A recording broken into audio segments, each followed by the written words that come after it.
Mix by DJ Sandeep Babu Jagdishpur. Mix by Aditya अनमोल।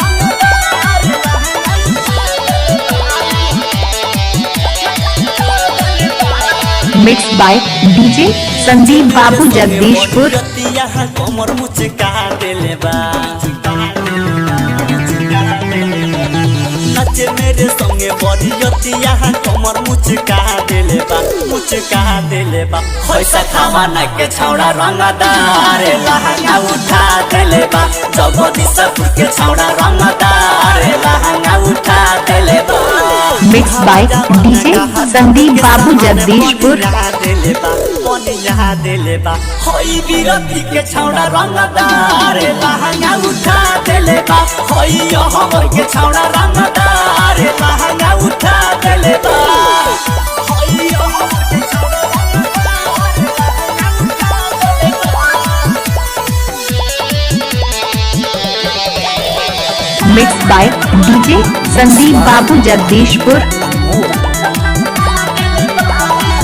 अरे कच्चा कच्चे अखिया हमके देला हमरे धागाई हो होई गोरा का बोला बोला के लेला गोरावा उठाई हो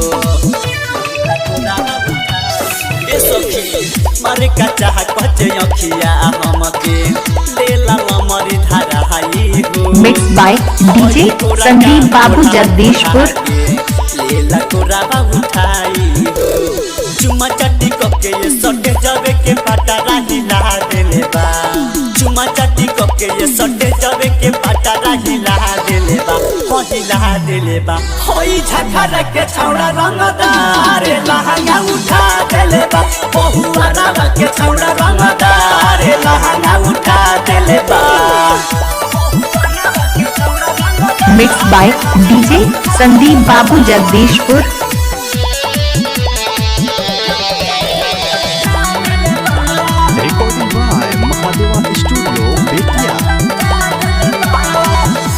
जे स्वामी अहमद सुना करना ये तना घाटे हो साजिद मौलिक पदरी न सट मान हमारो बात हो। Mix by DJ Sandeep Babu Jagdishpur.